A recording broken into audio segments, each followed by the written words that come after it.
மாண்புமிகு உறுப்பினர் ஓஎஸ் மணியம் அவர்கள் இங்கு நீண்ட நேரம் பேசியிருக்கிறார்.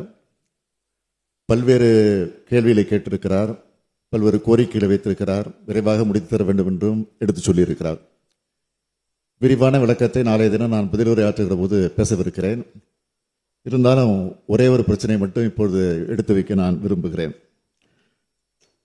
மாண்புமிகு உறுப்பினர் பேசுகிற போது காவலர் நலத்திட்டங்கள் பற்றி பேசினார். அதெல்லாம் என்ன ஆயிற்று என்று ஒரு கேள்வியை கேட்டிருக்கிறார்.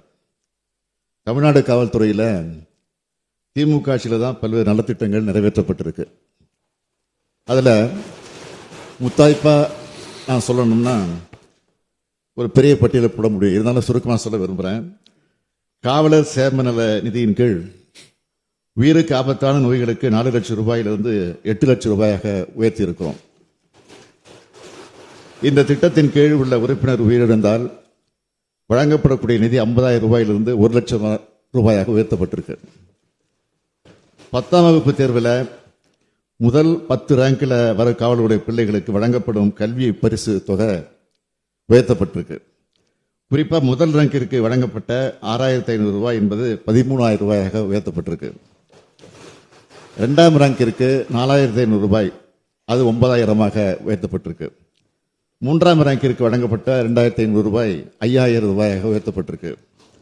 4 முதல் 10 ரேங்க் வரை இருக்கக்கூடியவங்களுக்கு 2,000 4,000 ரூபாயாக உயர்த்தப்பட்டிருக்கு. அதேபோல் 12ஆம் வகுப்பு தேர்வில் முதல் 10 ரேங்கிற்குள்ள வரக்கூடிய காவலர் பிள்ளைகளுக்கு பரிசு தொகை உயர்த்தப்பட்டு குறிப்பாக முதல் ரேங்க் வரவங்களுக்கு 7,500 ரூபாயிலிருந்து திமுக ஆட்சியில் 15,000 ரூபாயாக உயர்த்தப்பட்டிருக்கு. 2ஆம் ரேங்கிற்கு 6,500 ரூபாயிலிருந்து 11,000 ரூபாயாக உயர்த்தப்பட்டிருக்கு. 3ஆம் ரேங்கிற்கு 3,500 ரூபாயிலிருந்து 7,000 ரூபாயாக உயர்த்தப்பட்டிருக்கு. 4 முதல் 10 ரேங்க் வரை இருக்கக்கூடியவங்களுக்கு 2,500 5,000 ரூபாயாக உயர்த்தப்பட்டிருக்கு. அதிக மதிப்பெண் பெறக்கூடிய 100 மாணவர்களுக்கு 4 ஆண்டுகளுக்கு உயர்கல்வித் தொகை வழங்கக்கூடிய திட்டம் 200 மாணவர்களுக்கு விரிவுபடுத்தப்பட்டிருக்கு. அதேபோல் அவங்களுக்கு 25,000 ரூபாய் என்று இருந்த உயர்கல்வித் தொகை 30,000 ரூபாய்க்கு உயர்த்தப்பட்டிருக்கு.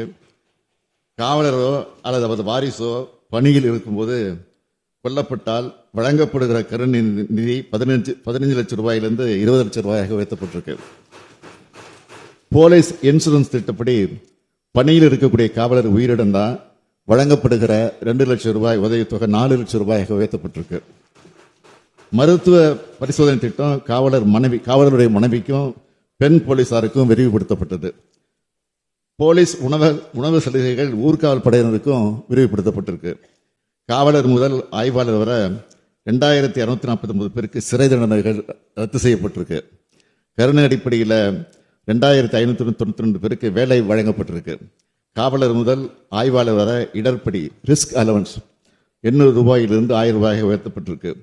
டிஎஸ்பி மற்றும் கூடுதல் டிஎஸ்பிகளுக்கு 900 ரூபாயிலிருந்து 1,000 ரூபாயாக உயர்த்தப்பட்டிருக்கு. தலைமை காவலர் வரை இருக்கிறவங்களுக்கு வாரத்தில் 1 நாள் விடுமுறை விடப்பட்டிருக்கு.